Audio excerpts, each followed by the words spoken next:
The rain hammered against the mansion's tall windows like angry fists, but nothing could drown out the sound of Denise Thompson's world falling apart. She stood in the grand hallway, her dark hands trembling as she clutched the ultrasound photo that had just changed everything. The black and white image showed a tiny life growing inside her, no bigger than a bean, but it might as well have been a bomb ready to explode her entire existence. "You need to leave. Tonight." Robert Sterling's voice cut through the silence like ice. The man who had been her employer for 3 years, who had comforted her after his wife's death, who had held her close on those lonely nights when grief consumed them both, now stood before her like a stranger.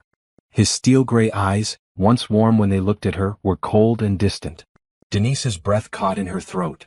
She had known this moment would come, had felt it building for weeks as her body changed and morning sickness made her rush to the bathroom between cleaning his office and making his meals. But knowing didn't make it hurt any less. "Robert, please," she whispered, her voice barely audible over the storm outside. "We can talk about this. We can figure something out." He turned his back to her, his expensive suit perfect as always, not a thread out of place. "There's nothing to figure out. You signed a contract when you started working here. Personal relationships with employers are forbidden. You knew the rules." The words hit her like physical blows. Personal relationships. As if the nights they had spent together, sharing stories about loss and loneliness, meant nothing. As if the way he had traced her face with gentle fingers and whispered that she was beautiful meant nothing. As if this baby they had created together meant nothing. Denise thought about her 8-year-old daughter Jasmine, sleeping peacefully upstairs in the small apartment above the garage that had been their home for 3 years. How would she explain this? How would she tell her baby girl that they had to leave the only stable home she had ever known? "I have nowhere to go," Denise said, her voice stronger now, anger mixing with the fear. "You know my situation. You know why I took this job." Robert's shoulders tensed, but he didn't turn around. "That's not my problem anymore. I'll have security escort you out in the morning. Take only what you came with." The cruelty in his voice made her stomach turn. This wasn't the man who had cried in her arms when the anniversary of his wife's death came around. This wasn't the man who had praised her cooking and asked about her dreams of opening her own restaurant someday. This was someone else entirely, someone she didn't recognize. "What about Jasmine?" Denise asked, her voice breaking. "She's finally doing well in school. She has friends. She feels safe here." For a moment, just a moment, she saw his mask slip. His hand moved toward his face as if to wipe away something, but he caught himself. "Children adapt. She'll be fine." The dismissal in his tone lit a fire in Denise's chest. She had worked for this man, cleaned his house, cooked his meals, listened to his pain, and given him her heart. And now he was throwing her away like she was nothing. Like their baby was nothing. "I won't disappear quietly," she said, straightening her spine. "This baby deserves better than a father who runs away." Robert finally turned around, and for a split second she saw something that looked like regret flash across his face. But it was gone so quickly she wondered if she had imagined it. "The baby deserves a father who can provide stability," he said coldly. "Someone who isn't a scandal waiting to happen. Someone who won't destroy his business reputation." There it was. The truth. Not that he didn't care, but that he cared more about his precious reputation than about her or their child. The Robert Sterling name meant everything to him. She had been foolish to think she could ever mean more than that. Thunder crashed outside, shaking the windows and making the lights flicker. In that brief moment of darkness, Denise made a decision that would change everything. She wouldn't beg. She wouldn't plead. She would walk out of here with her dignity intact, even if her heart was breaking into a million pieces. "You're right," she said quietly, folding the ultrasound photo and slipping it into her pocket. "This baby does deserve better. Better than a father who's too much of a coward to face his responsibilities."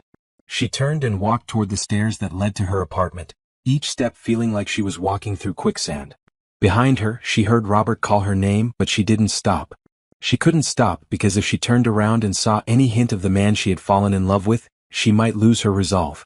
Upstairs, Jasmine was still sleeping, her small face peaceful in the dim light from the hallway. Denise sat on the edge of the bed and gently shook her daughter awake. "Baby girl, wake up. We need to pack." Jasmine's eyes fluttered open, confused and sleepy. "Mama? What's wrong? Why are you crying?" Denise hadn't realized tears were streaming down her face. She wiped them away quickly and forced a smile. "We're going on an adventure, sweetheart. We're going to stay with Grandma for a while." "But I like it here," Jasmine said, sitting up. "This is our home." "I know, baby. But sometimes we have to leave places we love to find something even better. As Denise began pulling clothes from drawers and stuffing them into suitcases, she wondered if she was lying to her daughter. Was there something better waiting for them out there? Or was she about to drag her little girl into a world of uncertainty and struggle? The storm outside seemed to mirror the chaos in her heart. Every flash of lightning illuminated the room where she had felt safe and happy for the first time in years. This apartment had been their sanctuary, a place where Jasmine could be a normal little girl and where Denise could dream of a future that didn't involve scraping by from paycheck to paycheck. Now all of that was gone, destroyed by one moment of weakness and a man who valued his reputation more than love. By morning they would be gone, driving away from the mansion that had been their home, with nothing but each other and the life growing inside Denise's belly. She had no idea how she would support 2 children on her own, no idea where they would live, no idea how she would explain to Jasmine why their comfortable life had suddenly disappeared. But as she packed their belongings and listened to her daughter's questions, Denise made herself a promise. She would survive this. She would build a life for her children with or without Robert Sterling. She would show him that she didn't need his money or his name to raise strong, beautiful children. What she didn't know was that this moment, this terrible night when her world fell apart, was actually the beginning of something extraordinary. The pain she felt now would forge her into someone stronger than she had ever imagined possible. And the man who was casting her out would soon learn the true cost of his choices. The storm raged on, but inside Denise Thompson, a different kind of storm was brewing. One that would change all of their lives forever. 6 months later, Denise stood in the small kitchen of her mother's house, her hands resting on her growing belly as she watched Jasmine eat breakfast. The morning sickness had finally passed, but the worry never left. Every day brought new challenges, new fears about how she would manage once the baby came. "Mama, can I have extra strawberries?" Jasmine asked, her voice bright despite everything they had been through. "Of course, baby girl," Denise said, adding more fruit to her daughter's bowl. At least Jasmine seemed to be adapting well. The new school wasn't as fancy as the private academy she had attended while they lived at the mansion, but the teachers were kind and Jasmine was making friends. Clara Thompson walked into the kitchen, her gray hair perfectly styled despite the early hour. At 62, she moved with the confidence of a woman who had raised 4 children on her own after Denise's father left. She had welcomed them home without questions, though Denise knew her mother had plenty of them.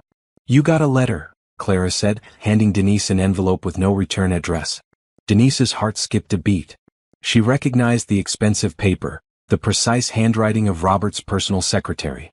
Her hands shook as she opened it, expecting maybe an apology or news about the baby, or something that would indicate he had changed his mind. Instead, she found a check for $50,000 and a single sheet of paper with typed words, "For medical expenses and to ensure discretion. No further contact will be acknowledged." The check fluttered to the floor as Denise's knees gave out. Clara caught her arm, steadying her, while Jasmine looked up with concern. "What is it, honey?" Clara asked gently. Denise couldn't speak. The check represented more money than she had ever seen at once, but it also represented something else, Robert's final dismissal. He was paying her to disappear, to pretend this baby didn't exist, to never darken his doorway again. "Blood money," Clara said softly, having seen the check on the floor. "That's what this is." "I should tear it up," Denise whispered. "You should cash it," Clara replied firmly. "Not for him but for that baby. Pride doesn't pay for diapers and formula." That afternoon, while Jasmine was at school, Denise walked to the bank. Each step felt heavy, like she was walking toward her own surrender. But as she looked at the check again, she realized something important. This wasn't surrender. This was fuel. She would take his money, but she wouldn't take his silence. She would use every penny to build something better for her children. And someday, when she was successful and strong, she would pay him back with interest. Not because she owed him anything, but because she wanted to prove that she was nobody's charity case. At the bank, the teller's eyes widened when she saw the amount. "Will you be opening a savings account, ma'am?" "No," Denise said, her voice steady for the first time in months. "I'm starting a business account." That evening, Denise sat at her mother's kitchen table with a notebook and a pen, writing down every idea that came to her mind. She had always been good at cooking, had dreamed of opening her own restaurant. Maybe it was time to stop dreaming and start doing. "What are you working on?" Clara asked, setting a cup of tea beside her. "My future," Denise replied. "Our future." Over the next few weeks, Denise threw herself into planning. She researched food truck permits, looked into commercial kitchen rentals and started developing recipes. The baby. Growing inside her seemed to give her energy rather than drain it, as if this new life was pushing her toward something greater. Jasmine helped where she could, taste testing recipes and offering suggestions with the serious expression of an 8-year-old food critic. "This one needs more cheese, Mama," she would say, or, "This tastes like happiness." It was Jasmine's comment about happiness that gave Denise the name for her business, Sweet Dreams Catering. Because that's what she was building, sweet dreams for her family's future. The first catering job came through a connection at Jasmine's school. A teacher was having a baby shower and needed food for 20 people. Denise prepared everything in her mother's kitchen, her heart racing with nerves and excitement. The party was a success. The guests raved about her mac and cheese, her honey cornbread, and her famous peach cobbler. Before the evening was over, she had bookings for 3 more events. Word spread quickly through their neighborhood. Denise's food was not only delicious but affordable, and she treated every client like family. She remembered names, asked about children, and made each event feel special. As her belly grew rounder, so did her client list. She hired her first employee, a young woman named Tasha who lived down the street and needed work. Then came another and another. Within 4 months, Sweet Dreams Catering was booked solid every weekend. But success didn't make the nights easier. Lying in bed, feeling the baby kick, Denise sometimes wondered what Robert was doing. Did he think about her? Did he wonder if the baby was healthy? Did he regret his choice? She tried to push those thoughts away, but they lingered like smoke in a closed room. One evening, as she was preparing for a particularly large event, Denise felt a sharp pain in her back. She tried to ignore it, but the pain came again, stronger this time. "Mama," she called out, and Clara came running. "It's too early," Denise gasped as another contraction hit. "The baby's not due for 6 weeks." Clara helped her to the car, calling Dr. Rivers on the way to the hospital. In the emergency room, surrounded by bright lights and worried voices, Denise felt truly alone for the first time since leaving the mansion. She thought about Robert, wondered if he would want to know that his child was fighting to be born too early. Then she pushed the thought away. He had made his choice. Now she had to make hers. "We're going to do everything we can," Dr. Rivers said, taking her hand. "But you need to stay calm. This baby needs you to be strong." As they wheeled her into the delivery room, Denise closed her eyes and made a promise to the child struggling inside her. "I'm going to give you the best life I can," she whispered. "You're going to be loved and wanted and never have to wonder if you matter." The baby came into the world small but fierce, her lungs strong enough to fill the room with indignant cries. When the nurse placed her in Denise's arms, she looked into tiny dark eyes that reminded her so much of her own. "Hello, beautiful," Denise whispered. "I'm your mama and I'm going to take care of you." She named her daughter Hope, because that's what she represented. Hope for the future. Hope that love could conquer abandonment. Hope that they would not just survive but thrive. As Denise held her new daughter, she felt something shift inside her chest. The anger and hurt that had been driving her began to transform into something else. Determination. Purpose. Love so fierce it could move mountains. Robert Sterling had given her $50,000 to disappear. Instead, she was just getting started. 2 years had passed since Hope Sterling Thompson came into the world, and Denise barely recognized the woman she used to be. The scared, heartbroken Maid was gone, replaced by someone who woke up each morning with fire in her eyes and purpose in her step. Sweet Dreams Catering had grown beyond her wildest expectations. What started in her mother's kitchen had expanded into a commercial space with 6 full-time employees and a waiting list of clients. Denise had discovered she had a gift not just for cooking but for business. Every decision she made seemed to pay off, every risk brought greater rewards. Mama Hope took her first steps. Jasmine called out as Denise walked through the door after a 16-hour day catering a wedding for 300 people. Denise dropped her purse and rushed to where Hope was standing between the couch and coffee table, her chubby legs wobbling with determination. At 18 months, she had her father's stubborn streak and her mother's fierce independence. "Come to Mama, baby girl," Denise called, kneeling with outstretched arms. Hope took 3 shaky steps before tumbling into her mother's embrace, giggling with pride. In that moment, surrounded by her daughters and her mother in their cozy living room, Denise felt rich in ways that had nothing to do with money. But financial success was certainly part of their new reality. Sweet Dreams Catering had made enough profit in the past year for Denise to buy a house. Nothing fancy but theirs. She had also started a college fund for both girls and was looking into expanding the business further. The knock on the door came just as they were finishing dinner. Clara went to answer it, returning with a puzzled expression and an envelope marked, "Urgent." personal and confidential. Denise's stomach dropped when she saw the law firm's letterhead. Pemberton, Hayes and Associates was the most expensive legal firm in the city, the kind that only billionaires could afford. Inside was a formal letter requesting a meeting to discuss matters of mutual interest regarding the minor child Hope Thompson. It was signed by senior partner James Pemberton himself. "What does this mean?" Clara asked, reading over Denise's shoulder. "It means he knows," Denise said quietly, her hands shaking. "Robert knows about Hope." The meeting was scheduled for the following Tuesday at 2 o'clock. Denise spent the weekend alternating between panic and fury. How dare he? How dare he ignore them for 2 years and then suddenly decide he had rights? She hired her own lawyer, Sarah Martinez, a tough woman who specialized in family law and didn't intimidate easily. Sarah reviewed the letter and shook her head. "He's fishing," she said. "Probably heard through the grapevine about your business success and wants to see what this is about." "Can he take her away from me?" Denise asked, the question she'd been afraid to voice. "Not a chance," Sarah replied firmly. "He abandoned you both. No court in the world would side with him now." Tuesday arrived gray and rainy, as if the weather was matching Denise's mood. The law office was everything she expected: marble floors, expensive art, and the smell of money and power. She wore her best dress, the navy blue one she reserved for her most important catering clients, and kept her head high. The conference room was intimidating, with its massive table and floor-to-ceiling windows overlooking the city.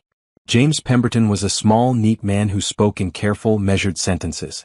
But it was the other person in the room who made Denise's breath catch. Robert Sterling looked older.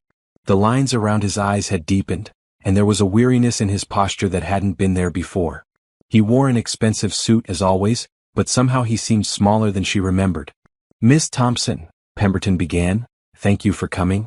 My client has recently become aware that he may have a daughter, and he would like to discuss arrangements for her." "Stop," Denise said, her voice cutting through his polished speech. "Just stop right there." She looked directly at Robert, ignoring the lawyers entirely. "You threw me out in the rain. You sent me money to disappear. For 2 years you pretended we didn't exist. Now you want to discuss arrangements?" Robert shifted uncomfortably but didn't meet her eyes. "Denise, It's Miss Thompson to you," she said coldly. "You lost the right to use my first name when you called security to escort me off your property." Sarah leaned forward. "My client would like to know exactly what your client is proposing." Pemberton cleared his throat. "Visitation rights. Financial support. Perhaps joint custody arrangements?" Denise laughed, but there was no humor in it. "Joint custody? Of a child you've never even met? A child whose existence you denied?" "I was scared," Robert said suddenly, his voice barely above a whisper. "When you told me about the baby, I panicked. My wife had just died, the business was struggling, and I thought—" "You thought I was trying to trap you," Denise finished. "You thought I was some gold digger who got pregnant on purpose to get your money." The silence that followed confirmed her words. Robert's face flushed with what might have been shame. "I was wrong," he admitted. "I've been wrong about a lot of things." Denise studied his face, looking for the man she had once loved. He was still there, buried under layers of regret and exhaustion, but she felt nothing. No anger, no love, no hate. Just indifference. "Why now?" she asked. "What changed?" Robert finally looked at her directly. "I hired a private investigator to find you. I wanted to make sure you and the baby were okay. When he told me about your business, about how well you're doing, I realized—" He paused, struggling with the words. "I realized I threw away the best thing that ever happened to me." "We're not things," Denise said quietly. "We're people. People you hurt." "I know. And I want to make it right." Denise stood up, her lawyer following suit. "You can't make it right, Robert. You can't undo 2 years of abandonment. You can't erase the nights I cried myself to sleep wondering how I was going to feed my children. You can't fix the damage you did." "Please," Robert said, standing as well. "Let me try. Let me be a father to her." "You already had that chance," Denise replied. "You chose your reputation instead." She turned to leave, then stopped at the door. "If you truly want what's best for Hope, you'll leave us alone. She has a family. She has love. She has everything she needs." "But she doesn't have a father," Robert said desperately. Denise looked back at him one last time. "Yes, she does. She has her grandfather who teaches her to garden. She has her uncle who takes her to the park. She has men in her life who show up, who stay, who love her without conditions. What she doesn't need is a sperm donor who thinks money can buy back the time he threw away." Outside the law office, Sarah put a reassuring hand on Denise's shoulder. "That was beautiful," she said.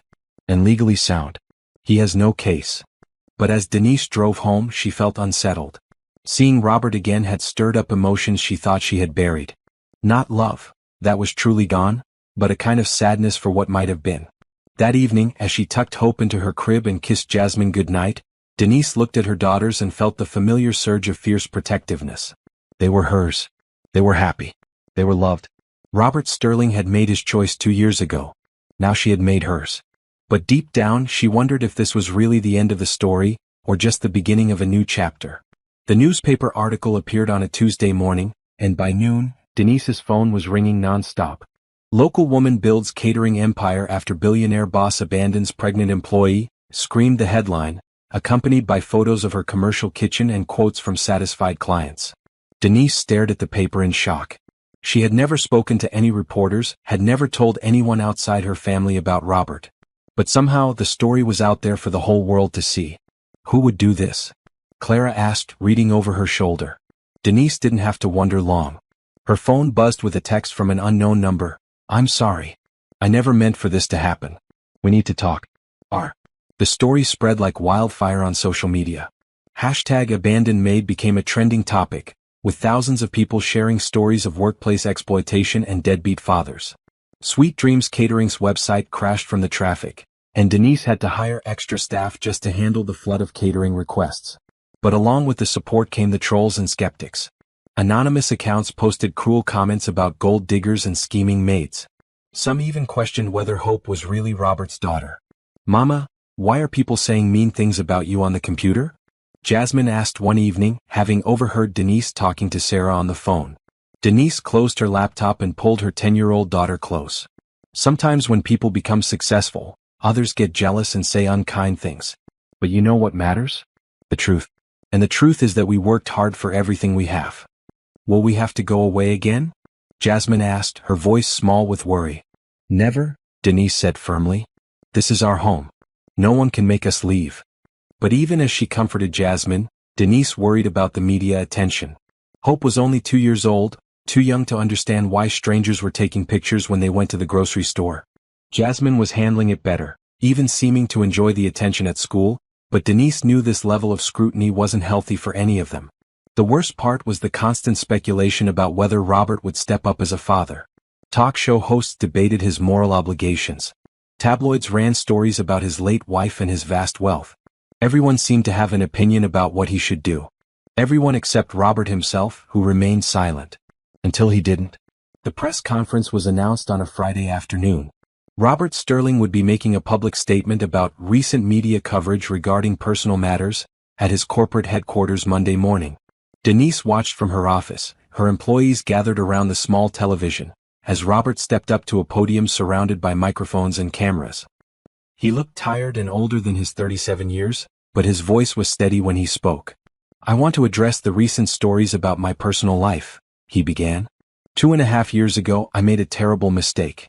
When a woman I cared about told me she was pregnant with my child, I reacted out of fear and selfishness. I asked her to leave, and I haven't been part of my daughter's life since. The room of reporters was completely silent, hanging on every word. I told myself I was protecting my business, my reputation, my late wife's memory. But the truth is, I was protecting myself from responsibility. From the fear of being a father. From the possibility of loving someone and losing them the way I lost Patricia. Denise felt her breath catch. She had never heard him speak so openly about his feelings. "The woman I hurt, Denise Thompson, has built an incredible life for herself and our daughter. She's successful, strong, and has given our child everything I should have provided. Love, stability, and a sense of worth. She did all of this while I hid behind lawyers and money and cowardice." Robert paused, looking directly into the main camera. "I know I can't undo the harm I've caused. I know I can't buy forgiveness or demand a place in my daughter's life. But I want Denise and Hope to know that not a day has gone by that I haven't thought about them. Not a day has gone by that I haven't regretted my actions." He reached into his jacket and pulled out a folded paper. "Which is why I'm announcing today that I'm establishing the Hope Thompson Foundation, a non-profit organization dedicated to supporting single mothers who are starting their own businesses. The foundation will provide interest-free loans, business mentoring and childcare support to help women build financial independence. The reporters erupted with questions, but Robert held up his hand. I'm funding this foundation with $50 million of my personal money, not corporate funds. This isn't a tax write-off or a publicity stunt. This is an attempt to do something meaningful with the privilege I was born into and the success I've been given. He folded his notes and looked directly into the camera one more time. Denise, if you're watching this, I want you to know that I understand if you never want to see me again. I understand if you think I'm 2 years too late. But I also want you to know that I've learned something important. Being a man isn't about protecting your reputation or your money. It's about protecting the people you love, even when it's scary, even when it's hard, even when you might fail. As the press conference ended and reporters shouted questions, Denise sat in stunned silence. Her employees looked at her expectantly, waiting for her reaction. Well, said Tasha, her first hire and now assistant manager. That was unexpected. Denise's phone immediately started buzzing with calls from reporters, but she ignored them all. She needed time to think, time to process what had just happened. That evening, after the girls were in bed, Denise found herself walking around her neighborhood, trying to clear her head. The foundation was a generous gesture, but was it enough? Could $50 million erase 2 years of abandonment? More importantly, what did this mean for Hope? For the first time since her daughter's birth, Robert was publicly acknowledging her existence. How would that change things? Her phone buzzed with another text from the same unknown number. I meant every word. I don't expect forgiveness, but I hope someday you might let me prove I've changed. The foundation is just the beginning. Denise stared at the message for a long time before deleting it without responding. Some bridges once burned couldn't be rebuilt. Some trust once broken couldn't be repaired. But as she looked up at the stars, thinking about Hope sleeping peacefully in her crib, Denise wondered if maybe, just maybe, some stories could have second chances. Not for her and Robert, that ship had sailed long ago. But for Hope and the father who was finally ready to acknowledge her existence.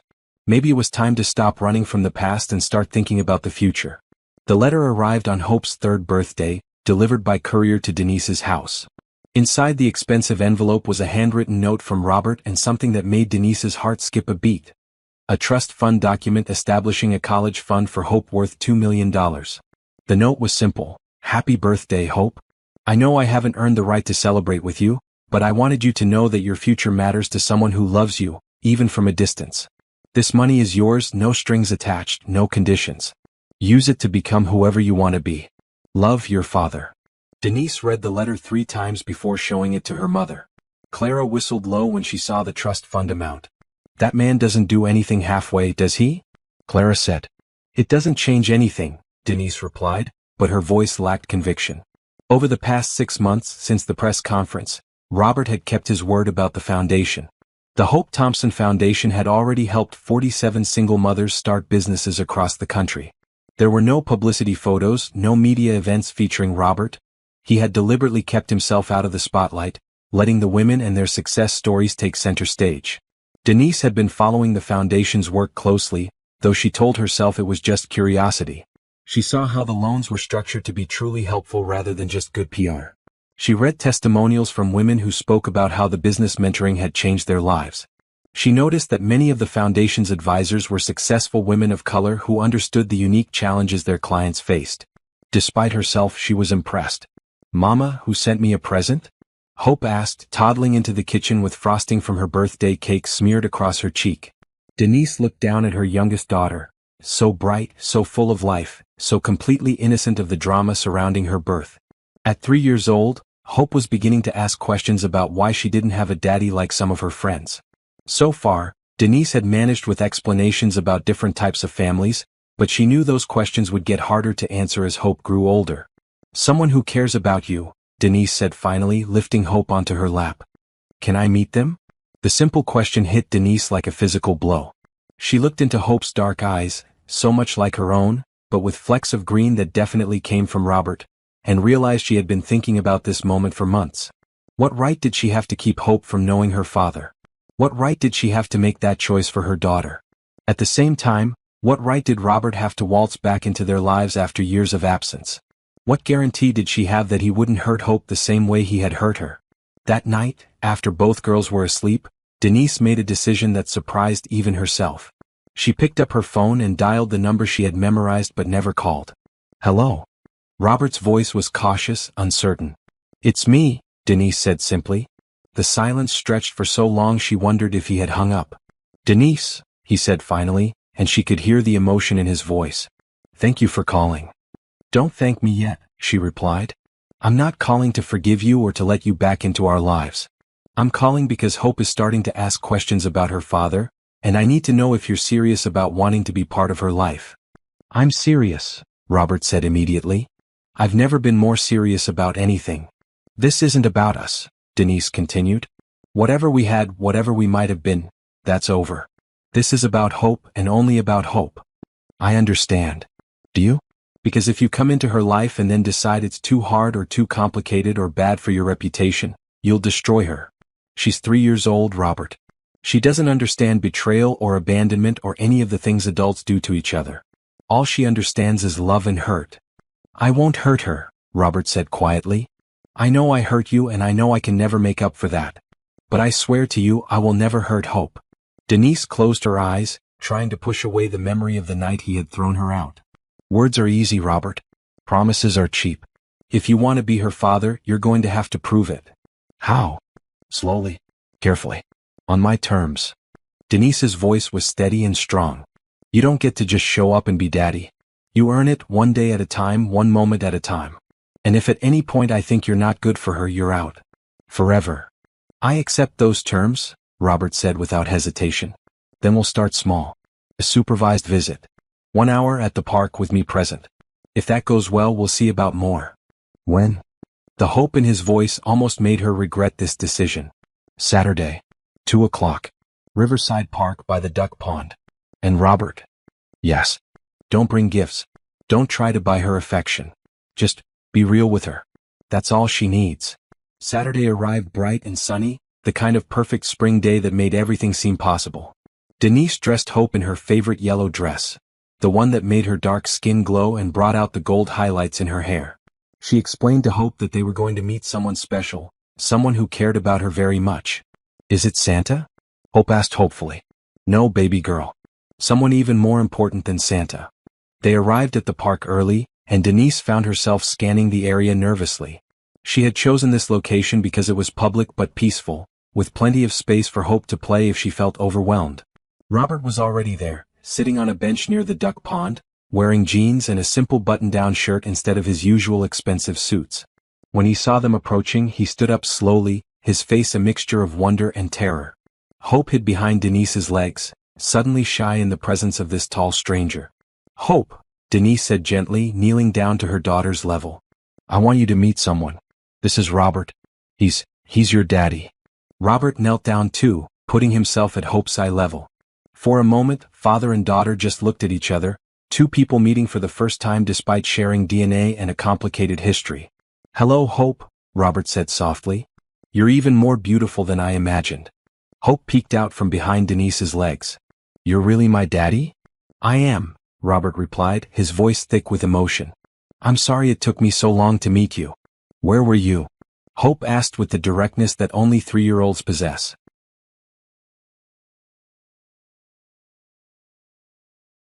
Robert glanced at Denise, who nodded almost imperceptibly. This was his test, his chance to be honest with his daughter in an age-appropriate way. I was scared, Robert said simply. Sometimes grown-ups get scared of big feelings and they make mistakes. I made a really big mistake by not being here with you and your mama. But I'm here now, and I want to be your daddy if that's okay with you. Hope considered this with the seriousness of a judge.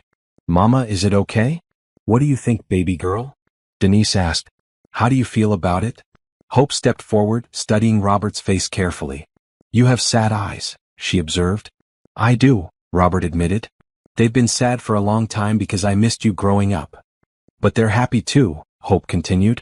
Happy and sad at the same time. You're very smart, Robert said, smiling for the first time since they'd arrived. Mama says I get that from her, Hope announced, which made both adults laugh. The ice broken, Hope began to warm up. She showed Robert how she could skip stones across the pond, though most of her stones sank immediately. She introduced him to the ducks, giving each one a name and a personality. She climbed on the playground equipment with the fearless confidence of a child who had never doubted that the adults in her life would catch her if she fell. Robert followed her lead, asking questions about her favorite colors and foods, listening intently as she told him about her best friend at daycare and her new obsession with butterflies. He didn't try to be anything other than a curious adult interested in getting to know a remarkable little girl. After an hour, Hope was tired and ready for a nap. As they prepared to leave, she walked up to Robert and hugged his legs. "Will you come back?" she asked, looking up at him. "If your mama says it's okay, I'd like to come back very much," Robert replied, his voice barely steady. Hope turned to Denise. "Can he come back, Mama?" Denise looked at Robert, seeing something in his face she had never seen before, pure, unconditional love for their daughter. It wasn't about him or his reputation or his guilt. It was about Hope. "Yes," Denise said quietly. "He can come back." Over the following months, Robert proved himself worthy of that trust. He showed up for every scheduled visit, even canceling business meetings when they conflicted.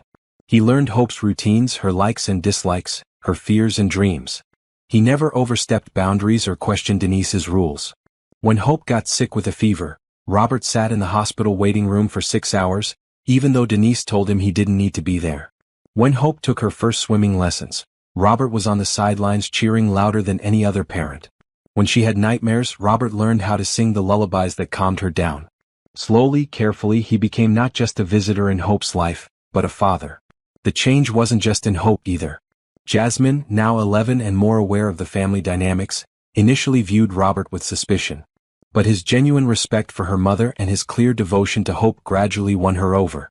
He never tried to replace any of the father figures already in her life, but he found his own place, helping with math homework, teaching her to drive in empty parking lots, and listening to her dreams about becoming a veterinarian. For Denise, watching Robert with their daughters was both healing and complicated. She could see the man she had once loved, but she could also see someone new. Someone who had learned from his mistakes and grown into the father she had always hoped he could be. On Hope's 4th birthday, Robert asked if he could throw her a party. Not a lavish affair, but a simple celebration with family and friends in his backyard. Denise agreed, and for the first time in 4 years she stepped foot on the Sterling property.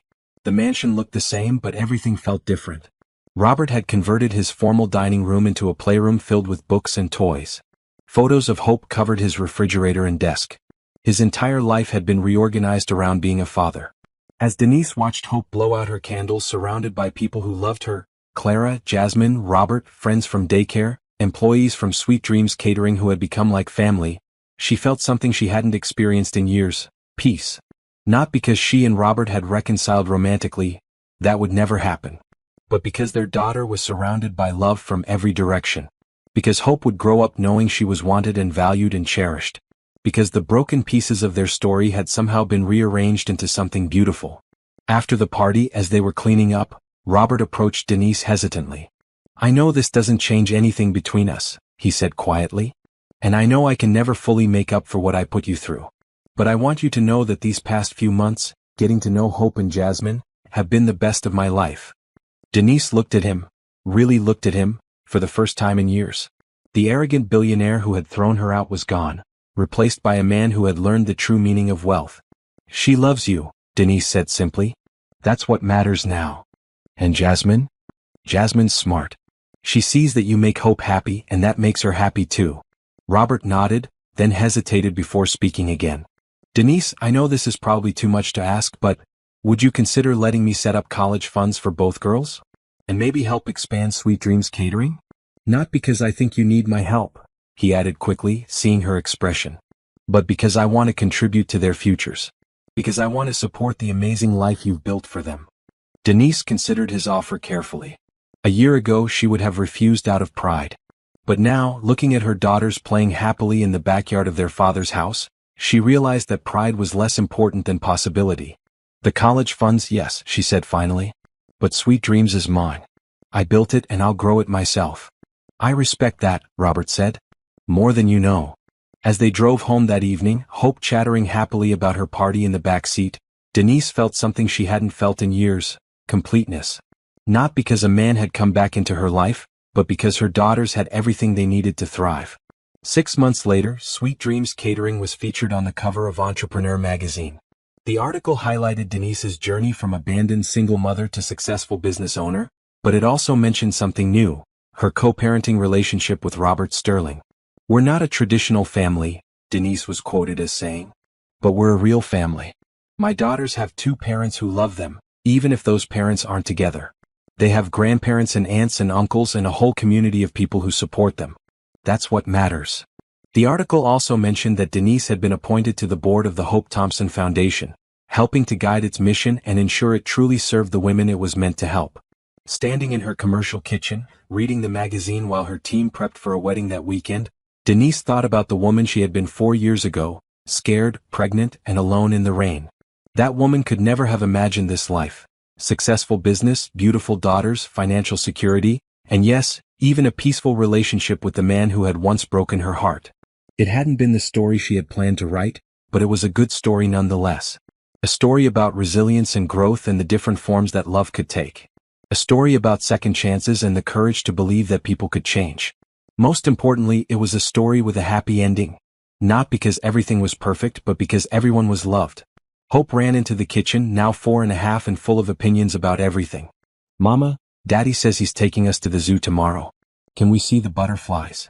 We can see whatever you want to see, baby girl, Denise replied, lifting her daughter up for a hug.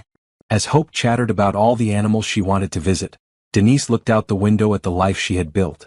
It wasn't the life she had planned, but it was so much better than anything she could have imagined. Sometimes the best stories were the ones you never saw coming.